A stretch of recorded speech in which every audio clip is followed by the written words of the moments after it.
Então, meu nome é Daria Paula Boica, sou residente do primeiro ano de terapia intensiva do CEPET e a minha apresentação de hoje vai ser sobre o AVE hemorrágico. Então, aqui um pouquinho do que a gente vai ver hoje, desde a definição até o prognóstico do AVC. Então, em relação à definição, o AVC hemorrágico ele é um sangramento intraparenquimatoso cerebral não traumático relacionado à ruptura de vasos intracranianos, habitualmente visualizado em exames de imagem. Em relação à epidemiologia, o AVC hemorrágico ele corresponde a 10 a 15% de todos os AVCs, tem uma mortalidade aguda de 30 a 40% e chega a 50% após o primeiro mês do evento. 70 a 90% são relacionados à hipertensão arterial crônica, que é a principal causa. Em relação à classificação e à etiologia, a gente tem as causas primárias, que equivalem a 78 a 88% dos casos, ocorre pela ruptura de pequenos vasos. Como eu já comentei antes, a hipertensão crônica ela é responsável por 70 a 80% dos casos, além da angiomiopatia amiloide. Como causa secundária, a gente tem as anormalidades vasculares, os tumores e os distúrbios de coagulação.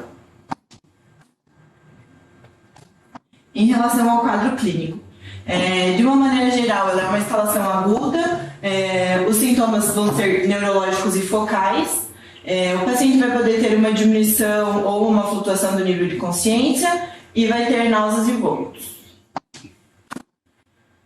Aí, em relação a cada localização, a gente vai ter alguns sinais e sintomas específicos. Em relação aos sangramentos encontrados nas regiões putaminais, a gente vai ter mais os sinais de hipertensão intracraniana, vai ter hemiparesia e alterações de sensibilidade, sempre contralaterais à lesão, vai ter um desvio do olhar para o lado contrário ao déficit também.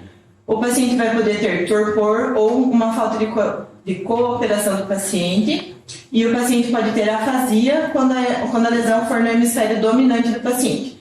Aqui a gente tem uma imagem de uma tomografia, onde a gente encontra a hemorragia ali na região putaminal. Em relação aos sangramentos encontrados no tálamo, o paciente vai poder ter hemiparesia e as alterações contralaterais de sensibilidade, alterações pupilares e paralisias oculares quando a lesão, o sangramento for próximo à linha média.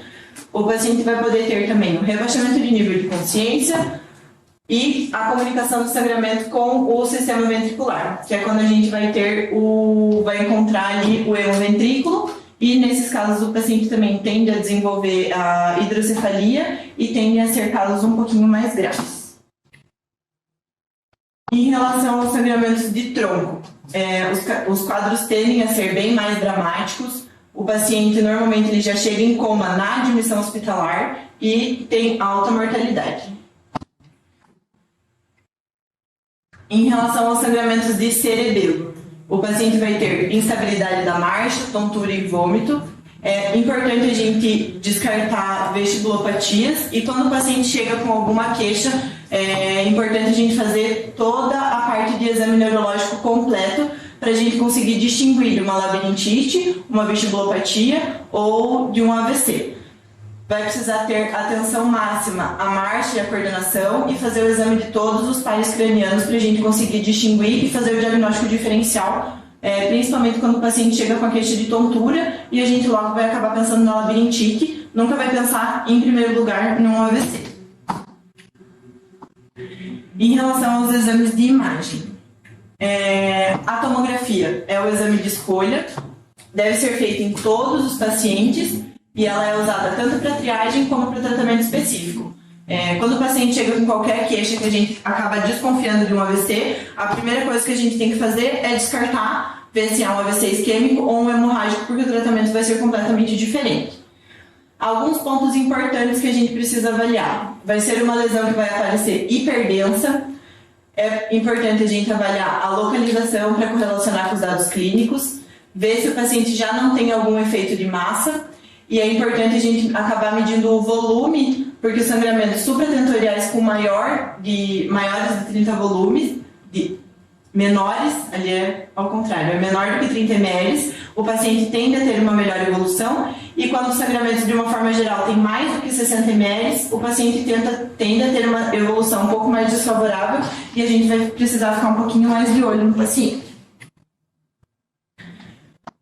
Em relação a quando a gente vai precisar pensar em alguma investigação adicional, quando o paciente tiver sangramento mais em região lobar, quando for sangramento mais superficial, se o sangramento tiver qualquer tipo de morfologia um pouquinho mais bizarra do que o habitual, se um edema for desproporcional ao quadro clínico, ou naquele paciente que não tem nenhuma história de hipertensão crônica. Como a gente já comentou, é uma das principais causas, então a gente vai precisar fazer um pouquinho mais de investigação. E se o paciente tiver o sangramento ali perto da fissura silviana e tiver uma extensão para o espaço subaracnoide, a gente tende a pensar mais em causa aneurismática.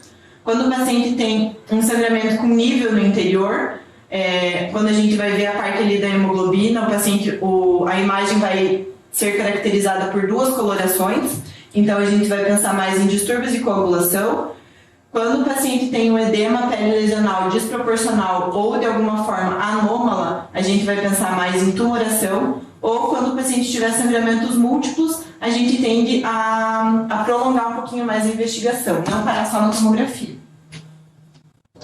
Em relação à ressonância e à angiorressonância, ele é mais importante para investigação de lesões estruturais, quando a gente for desconfiar de alguma lesão estrutural, e a arteriografia ela vai ser escolha para pesquisa de aneurismas ou as malformações arteriovenosas.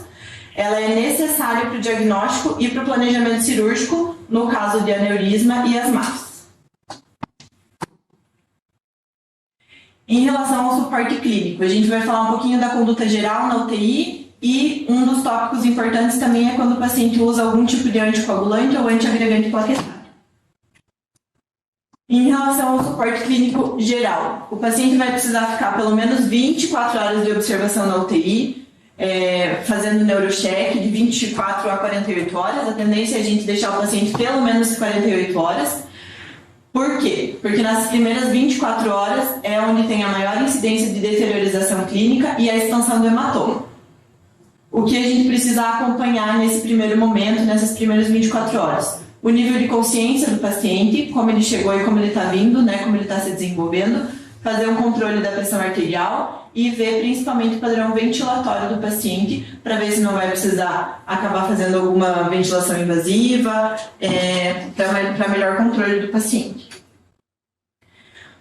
Como medidas gerais, como qualquer paciente que chega na UTI, a gente vai fazer primeiramente o suporte básico de vida, o ABCDE, como a gente já conhece. Vai precisar primeiro ver como que está a via aérea, ver a hemodinâmica do paciente. No caso do AVC, sempre prezar pela normotermia, porque tanto a hiper como a hipotermia tendem a ser mais desfavoráveis para o paciente. Fazer a compressão pneumática associada às meias elásticas. Existem vários estudos que dizem que quando a gente faz a terapia combinada, o paciente tem um melhor desfecho do que se deixar só com meia elástica ou só com a compressão pneumática. Após a documentação da cessação do sangramento, a gente já pode voltar com heparina para o paciente, mas antes disso não pode. Em relação ao controle da pressão arterial, a gente só vai intervir se o paciente tiver uma pressão sistólica maior do que 180 ou uma PAM maior do que 130. Sem alcançar esses números, a gente não precisa diminuir de forma agressiva a pressão. O objetivo geral é manter o paciente com uma PA de 160/90 ou uma PAM sempre acima de 130. A droga de escolha, no caso de precisar baixar um pouquinho a pressão do paciente, quando ela excede os 180 ou a PAM de 130, vai ser o nitroprusiato, que é o mais utilizado. Em relação à hiperglicemia, no paciente ela vai estar sempre associada a uma maior mortalidade e um pior resultado funcional do paciente. A gente precisa evitar as glicemias acima de 180, sempre almejar um valor em torno de 150. A hipoglicemia. Como a gente já sabe, a hipoglicemia no cérebro sem doença, no cérebro saudável, ela já causa uma deteriorização importante. No cérebro lesionado, essa deteriorização é ainda mais importante. Então, a gente precisa evitar a hipoglicemia. Ela pode tanto produzir quanto agravar os déficits que o paciente já chegou tendo, e ela pode também levar à disfunção cognitiva permanente e também levar o paciente à morte.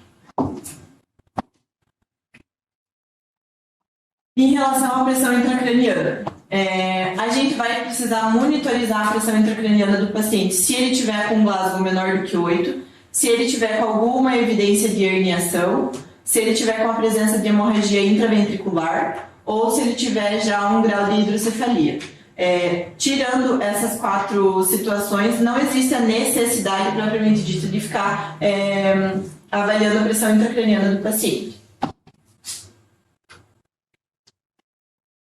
Em relação aos pacientes que já fazem uso de anticoagulante ou antiagregante, nos pacientes que fazem o uso da varfarina, eles costumam ter AVCs hemorrágicos bem maiores, mais dramáticos, com mais sinais e sintomas e o paciente acaba evoluindo de uma forma um pouquinho pior.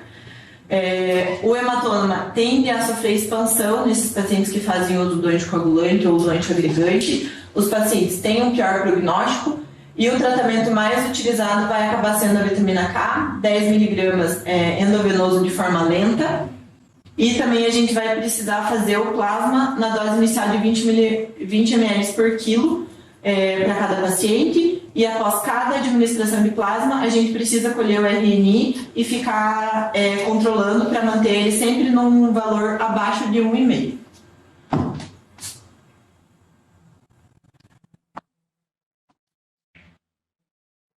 Em relação ao tratamento cirúrgico, as recomendações de tratamento cirúrgico são nos casos em que o AVC tem localização cerebelar e que ele tem mais de 3 centímetros, com a presença de deteriorização neurológica.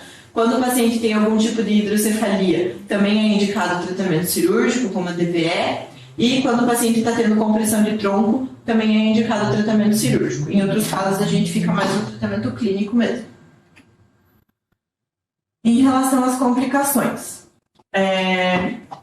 uma das principais complicações que o paciente tem é o vasoespasmo.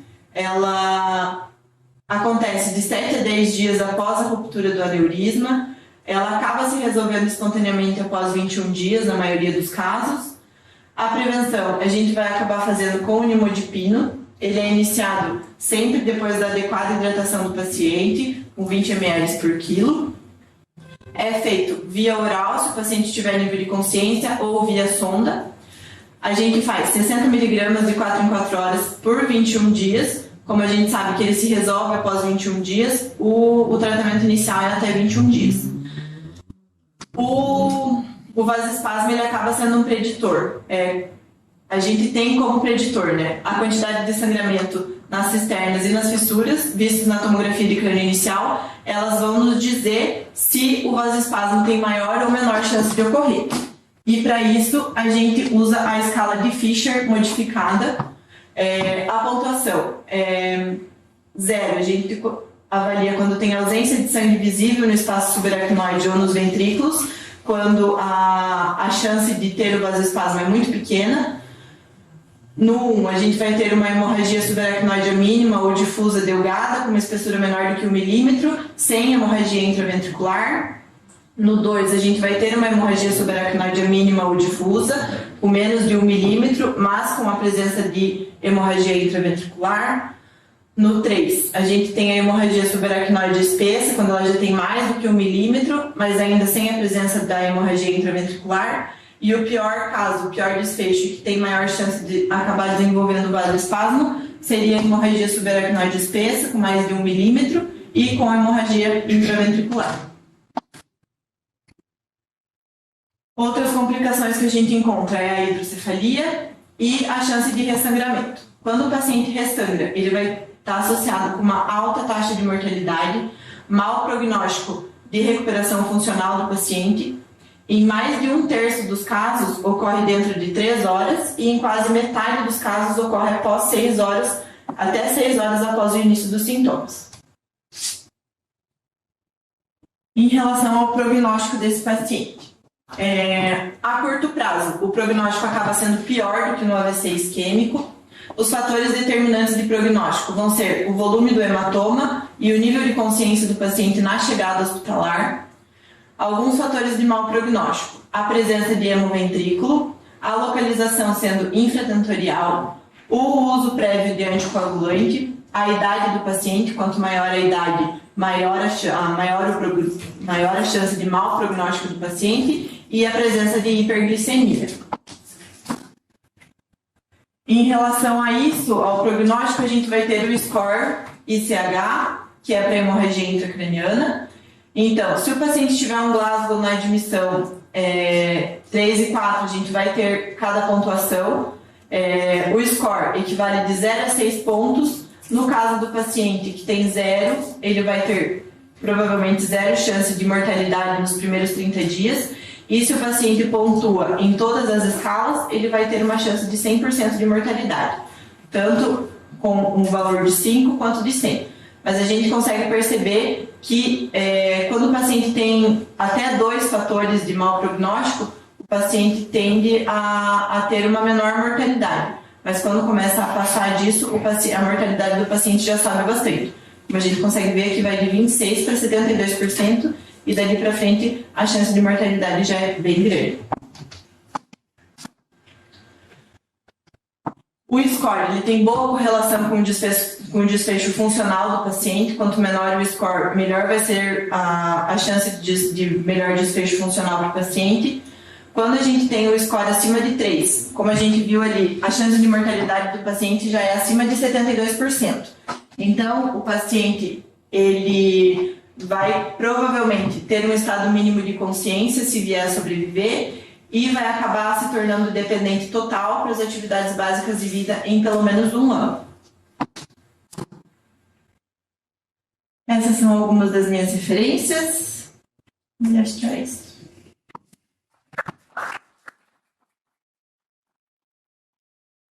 Tudo bem, tio?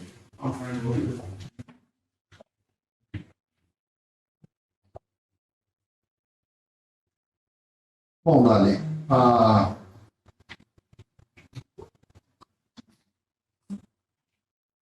teve umas misturas, se misturou um pouco de AVE isquêmico, de AVE hemorrágico, foi hemorragia subaracnoideia. E tem alguns conceitos antigos nessa aula. Você pegou desse livro mesmo? Sim, só desse livro. Vamos discutir um pouquinho de hematoma intraparenquimatoso, então. Acho que pode dar uma sentada.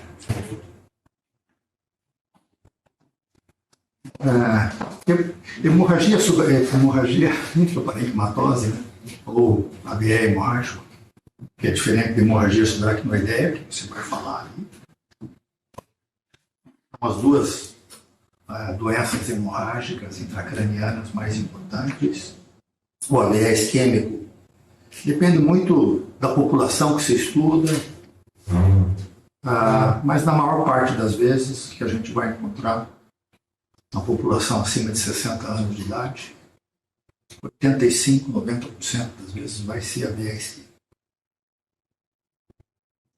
Os outros 15%, mais ou menos, vão ser hemorragias intracranianas, ou hematoma intraparenquimatoso, ou hemorragia subaracnoideia. Pegar uma população mais jovem, a chance de AVE hemorrágico é maior. Você vai mostrar que hemorragia subaracnoideia, por exemplo, um pouquinho mais comum em mulher do que homem, mas depois dos 30, 40, 50 anos de idade, a hemorragia, doença cerebrovascular mais comum, por exemplo, é hemorragia subaracnoideia. Mas começa a aparecer hematoma intraparenquimatoso e, no final das contas, sem dúvida, o AVE isquêmico acaba predominando na maior parte da população. Então, como um grosso modo, dependendo da população usada, 80% a 85% das vezes é AVE isquêmico, que se deve ter estudado na aula passada. AVE hemorrágico mudou um pouco com dotação nos últimos, de 2005 para cá, mais ou menos, nos últimos 15 anos. Ela nunca foi uma verdadeira emergência médica. Era uma doença que você abordava o doente, fazia o diagnóstico de AVE hemorrágico. Se o hematoma era muito grande, você drenava. Não tinha muito o que fazer. Porque havia um conceito com o AVE hemorrágico de que quando você faz uma tomografia e vê um hematoma intraparenquimatoso, a gente, de um modo geral, tem um halo hipodenso ao redor. E se imaginava que aquele halo hipodenso fosse uma zona de penumbra. E se você diminuísse a pressão arterial, você aumentaria a isquemia perineal.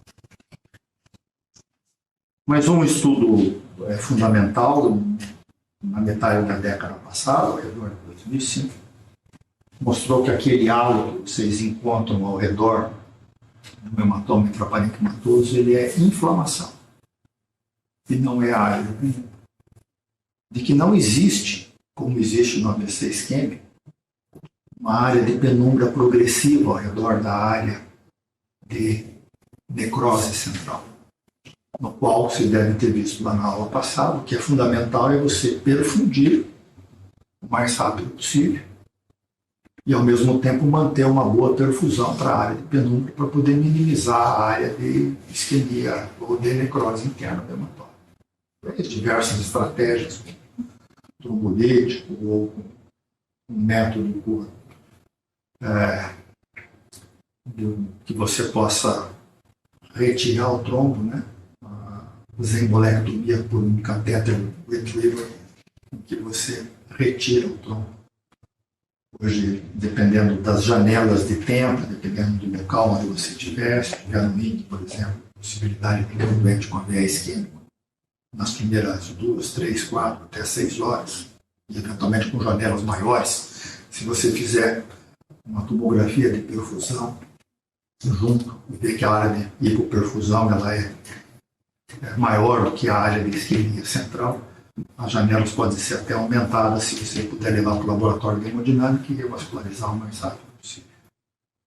O que acontece com o doente com AVE isquêmico, com AVE hemorrágico, é de que esse hematoma ele cresce em cerca de 50% a 60% das vezes em 4, 6, 8 horas. Então a gente precisa de ter uma estratégia de emergência para poder conter esse sangramento desse hematoma. E quanto maior for o hematoma, pior o prognóstico. Então, diferente da emergência que você tem para poder tratar um doente com AVE isquêmico, que é revascularizar e equilibrar o mais rápido possível a área de penumbra para poder minimizar a isquemia e a necrose central, para o AVE hemorrágico é você evitar que esse hematoma cresça. Esse hematoma cresce por causa de duas situações. Por causa de defeitos da coagulação e por causa da pressão arterial. Esses são os dois mecanismos principais. Como hoje, terapêutica antitrombótica ela é de uso generalizado, a primeira suspeita, um AVE hemorrágico, é de que ele possa estar usando um anticoagulante. Né? Seja um antitrombina, seja um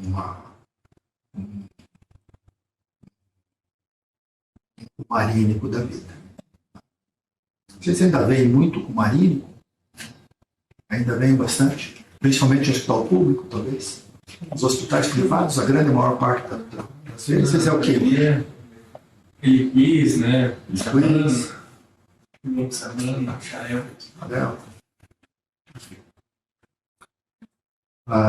De qualquer forma, a complicação mais grave desses doentes que estão tomando por fibrilação atrial crônica, que tem uma valvulopatia, ou que tiveram um AVE tromboembólico anterior, a complicação é a hemorragia intraparenquimatosa, o hematoma, o AVE hemorrágico. Ou senão tipicamente um doente que tem hipertensão arterial crônica. Hipertensão arterial crônica leva naquelas arteríolas perfurantes, principalmente aquelas arteríolas retas que saem da parte M1, da primeira parte da artéria cerebral média, ou das artérias talâmicas. Você tem a artéria carótida interna e a carótida artéria cerebral média, aquela primeira parte, não, M2, sai as artérias retas. São chamadas de retas porque elas são mais retificadas, mas porque ela também tem um ângulo de 90 graus com a artéria cerebral média. E essas artérias, são pequenas artérias, quase que arteríolas, elas sofrem muito com pressão arterial sustentada, que leva a uma degeneração, uma lipoialinólise na parede celular dessas artérias. E essas artérias ficam muito sujeitas a fazer trombose ou a fazer hemorragia. Quando elas fazem trombose, isso é uma dádiva. Como elas são arteríolas que são relativamente terminais, né, principalmente naquela região do tutame, da cápsula interna, né, ou do tálamo, você faz um pequeno de um AVE isquêmico. Geralmente um AVE isquêmico com déficit reversível ou um infarto lacunar. Legal. Mas se isso se rompe, faz um hematoma. E esse hematoma, de um modo geral, mais profundo. Não são hematomas lobares, são hematomas tutaminais, cápsula interna, onde o prognóstico é um pouco melhor, mas está muito perto do ventrículo lateral, do terceiro ventrículo, eventualmente pode inundar o ventrículo. Dependendo do tamanho da artéria e da pressão arterial, esses hematomas podem ser muito grandes. Mas, assim, o que é clássico e o que é importante é, se esse doente estiver tomando um anticoagulante, essa anticoagulação tem que ser revertida o mais rapidamente possível. Se ele tiver com hipertensão arterial, hipertensão é o fator que leva 40%, 60% das vezes isso aumentar até 50% nas primeiras 6, 8 horas e piorar bastante o prognóstico do doente. Então se tornou uma verdadeira emergência médica. Por razões diferentes, o AVC isquêmico, o AVE isquêmico tem a sua característica, porque ele é uma hemorragia, ele é uma emergência, e o hematoma intraparenquimatoso é controlar a pressão arterial e controlar a coagulação. Porque você vai dar aula depois, e aí a hemorragia subaracnoide, por ruptura de aneurisma, tem as suas características, porque ela é uma emergência. Então, diminuir a pressão arterial se tornou essencial nos doentes com AVE hemorrágico. Tem vários trabalhos, 2 especificamente, que mostraram que é muito seguro diminuir a pressão arterial dos doentes com AVE hemorrágico para 140 de pressão sistólica. E deve ser o foco. 140 não foi muito diferente de 160, mas não teve outras complicações, mas certamente pressões arteriais mais altas levam ao aumento do hematoma e mais complicações. Hoje, a maior parte dos protocolos sugerem você diminuir a pressão arterial para 130, 140 de pressão sistólica, o mais rápido possível. E a droga de eleição para poder fazer isso é a danada do labetalol, que nós não temos no Brasil, né, que é um bloqueador alfa e beta-adrenérgico, que a gente faz isso com esmolol. Faça um esforço enorme para vocês terem esmolol onde vocês estiverem cuidando dos doentes. Nos hospitais privados isso tem com facilidade, nos hospitais públicos é um pouquinho mais complicado, mas depende muito do coordenador, colocar isso na prática. O nitroprusiato de sódio é a alternativa que a gente dispõe para poder fazer isso. O problema do nitroprusiato é de que ele realmente aumenta o fluxo sanguíneo cerebral e isso pode causar... Não sei se vocês assistiram a aula do INC há umas 2 semanas atrás de autorregulação cerebral. Lá no INC, naquela aulinha de sexta-feira, teve uma aula. Quem foi que deu aquela aula dele? Guilherme. Foi você, Guilherme? Então, a gente perde nesses doentes o mecanismo de autorregulação cerebral, né? Principalmente na área ao redor do hematoma. Então, o fluxo sanguíneo cerebral passa a ser nos doentes com grandes catástrofes intracranianas, como geralmente é um doente com um hematoma intraparenquimatoso, você perde a curva de autorregulação cerebral. E o fluxo sanguíneo cerebral passa a ser dependente da pressão arterial, diretamente dependente da pressão arterial. Quando você diminui a pressão arterial com nitroprusiato e ainda associa você fazer vasodilatação, você diminui a perfusão, pode causar edema, hiperfluxo para algumas áreas e eventualmente causar mais hemorragia. Então, ela não é a primeira droga para poder se fazer isso. Acaba sendo para nós quando a gente não tem um beta-bloqueador endovenoso para poder fazer. Um beta-bloqueador endovenoso de eleição desses doentes em que você pode titular o esmolol. É o melhor substituto ao labetalol que existe na Europa, nos Estados Unidos, mas que não existe no Brasil. Nenhuma empresa achou que vale a pena fazer uma droga que você vai utilizar endovenosamente só em alguns poucos casos. E ninguém quis fazer o lançamento do labetalol aqui no Brasil. Questões, basicamente, que o mercado seria relativamente pequeno. A gente tem que dar conta com o mesmo. O que mais? Assim, vale a pena operar esses doentes ou não? Acho que na maior parte das vezes não.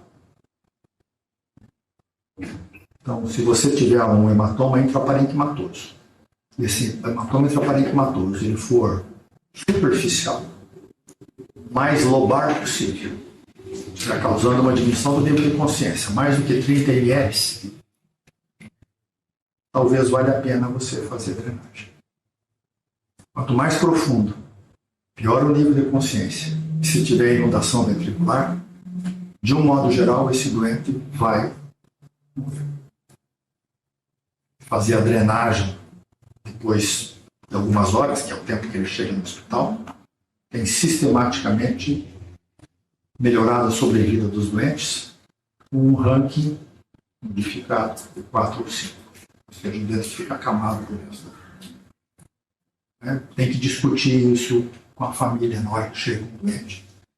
Tem um hematoma intraparenquimatoso profundo, tem desvio da linha média, eventualmente tem inundação ventricular. Se a família quer realmente que faça a drenagem, senão os cuidados habituais de diminuir a pressão, esperar como é que esse doente vai. O que vale a pena drenar também, a não ser esses hematomas lobares pequenos, periféricos, que têm alteração do nível de consciência. Os que não tiverem muita alteração do nível de consciência, não vai fazer muita diferença. Hematoma de cerebelo vale a pena drenar. Os hematomas cerebelares. Os hematomas cerebelares também crescem nas primeiras horas. Crescem às custas de compressão no tronco. E aí, na hora que faz compressão no tronco, faz isquemia de tronco de uma forma significativa. Precisa tomar cuidado com esses hematomas cerebelares, mesmo que pequenos, escuta para Deus surgir. Na maior parte das vezes vale a pena drenar os hematomas de cerebelo. Quando for drenar os hematomas de cerebelo, precisa tomar cuidado para poder ver se ele não tem hidrocefalia. Okay? Se ele tiver hidrocefalia e você drenar o hematoma cerebelar, ele faz uma hérnia enquanto estiver anestesiado. Você tira a pressão da fossa posterior, e você tem um doente que tem pelo cerebelo, pelo hematoma de cerebelo, está comprimindo o tronco, está comprimindo o quarto ventrículo e tem hidrocefalia. Aí ele vem com hidrocefalia com hematoma de cerebelo. E aí alguém investe de só fazer a drenagem do hematoma cerebelar. Quando ele faz a drenagem do hematoma cerebelar, o cérebro tem descompressão da fossa posterior e ele faz herniação transtentorial e isquemia do tronco. Piora o prognóstico. Estudante tem que ir para o centro cirúrgico, colocar um catéter de derivação ventricular externa, depois fazer a drenagem do hematoma de cérebro. O que mais?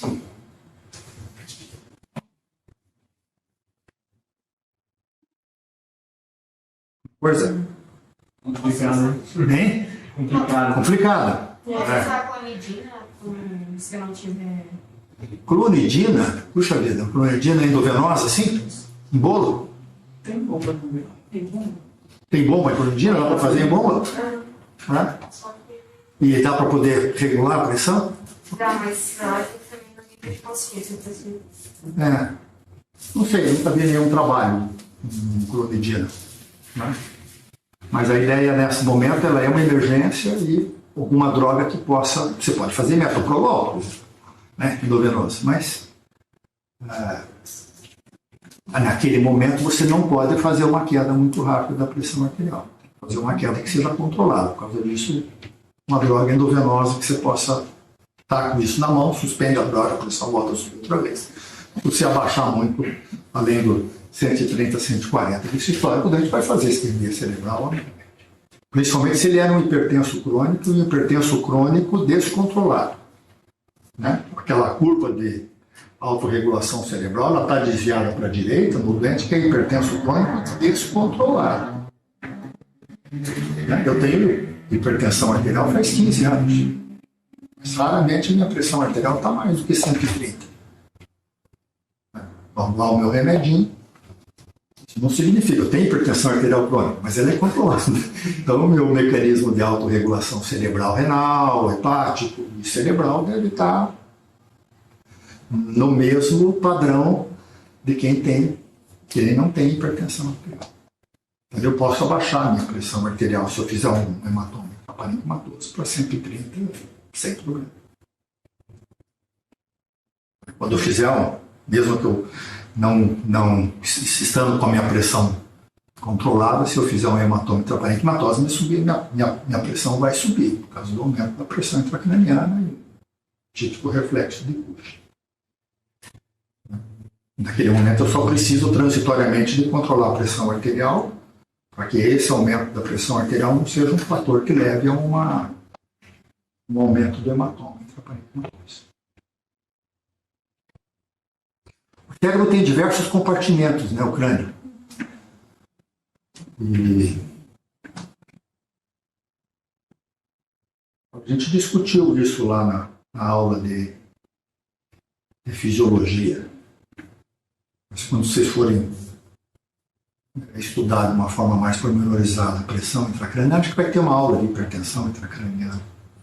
Acho que vai ser na quarta-feira da semana que vem. É isso? Você coloca um catéter de derivação ventricular e mede a pressão arterial, você está medindo pressão arterial, não? Você está medindo a pressão arterial média naquele ventrículo lateral daquele hemisfério cerebral. Supor que você coloca um catéter de derivação ventricular no hemisfério cerebral direito. Se você tiver um hematoma intraparenquimatoso do lado esquerdo, você tem um cone de pressão, né? Que você vê isso na tomografia às vezes, porque você tem um desvio da linha média. Por que tem um desvio da linha média? Você tem um aumento de pressão ao redor daquele hematoma, que é maior do que a pressão no outro hemisfério. Por isso que desvia aquele hemisfério na direção do hemisfério normal. Então a tua pressão maior é nesse hemisfério. Se alguém vai lá e coloca um cateter de derivação ventricular no ventrículo que está bom, a pressão aqui pode estar 18, 20 e aqui está 35. Por isso, sempre uma dúvida, assim. O paciente tem esse hematoma intraparenquimatoso, aumento da pressão naquele lado, certo? Onde que é melhor eu medir a pique? Se é no ventrículo, que daria mais ou menos uma ideia do universal, ou no próprio local aí, né? Porque, como o senhor acabou de comentar, é bem diferente, né? Cada região é um pouco diferente a pressão que a gente vai estar medindo. O que você quer fazer, na verdade? Você quer proteger o outro cérebro? Proteger o que está normal? Sim. E esse hematoma, ele tem um desvio da linha média? Ah, eu não sei. Literalmente sim. Provavelmente tem. Então, se ele tem um desvio da linha média, ele precisa ser drenado. Né? E se ele vai ser drenado, o que importa é você colocar um catéter intraparenquimatoso nessa região de drenagem, ou se você tiver ventrículo, pode colocar um catéter de derivação, uma DVE, um catéter intraventricular deste lado. E se você colocar um catéter de derivação do outro lado, que provavelmente é o único ventrículo lateral que estava disponível, Sim.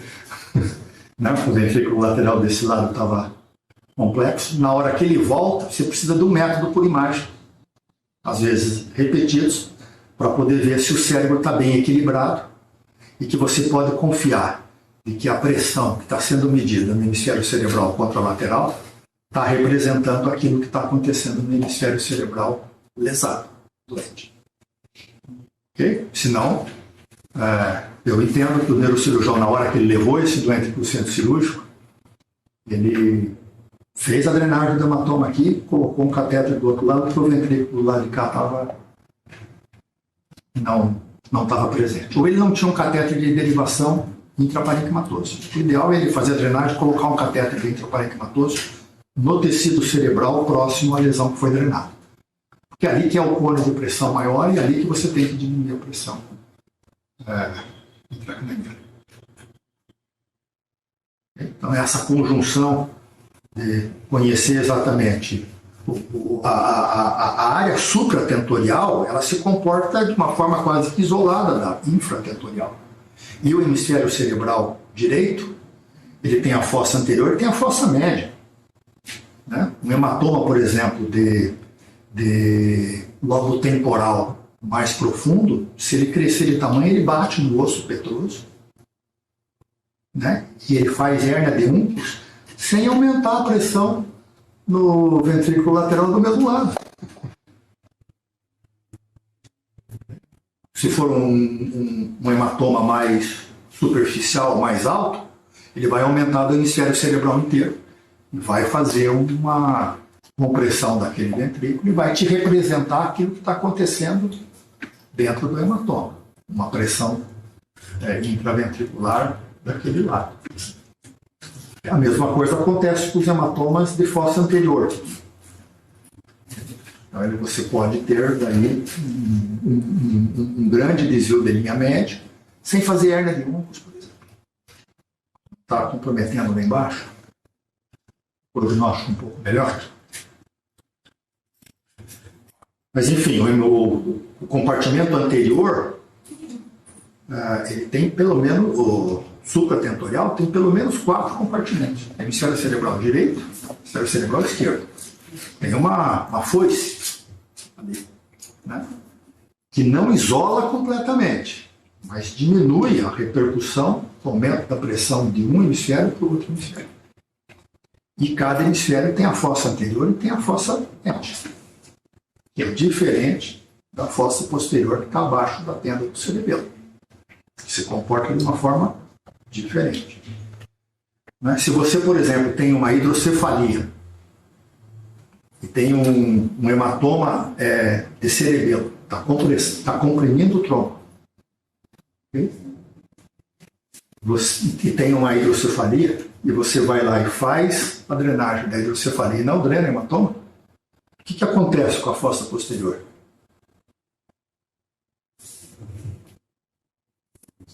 Você tirou pressão de cima. Se você tirou a pressão de cima, vai fazer uma hérnia transtentorial ascendente.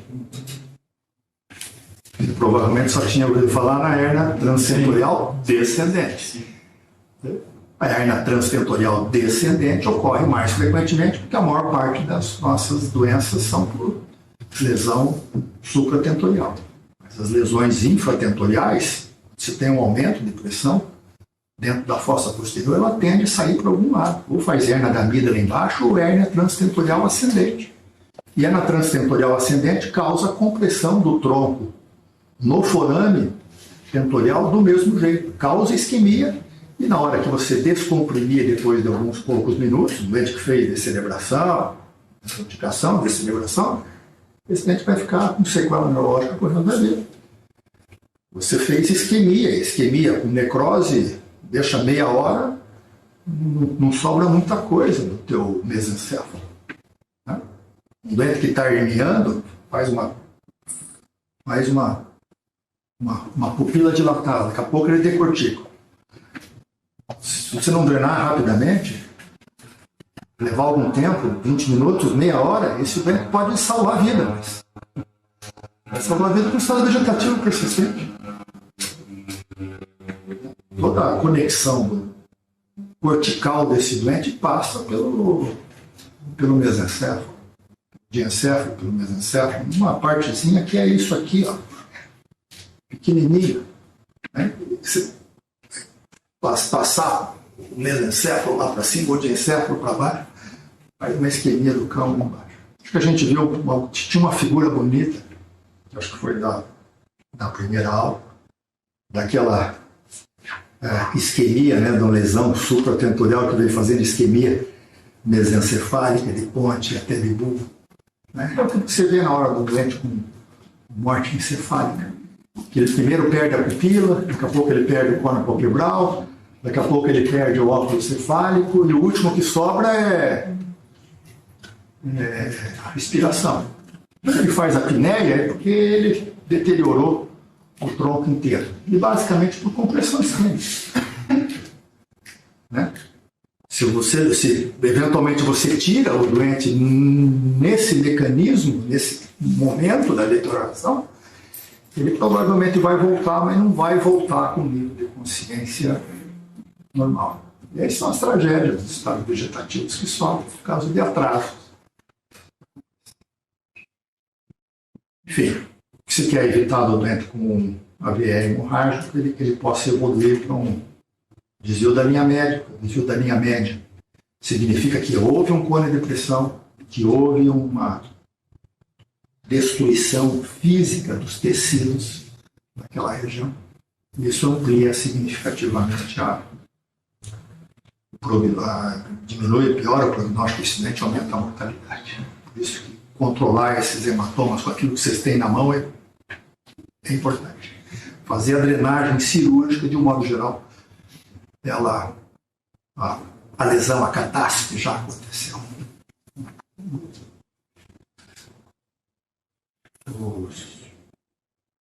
As diretrizes de hoje já não indicam mais fazer drenagem disso. Ok?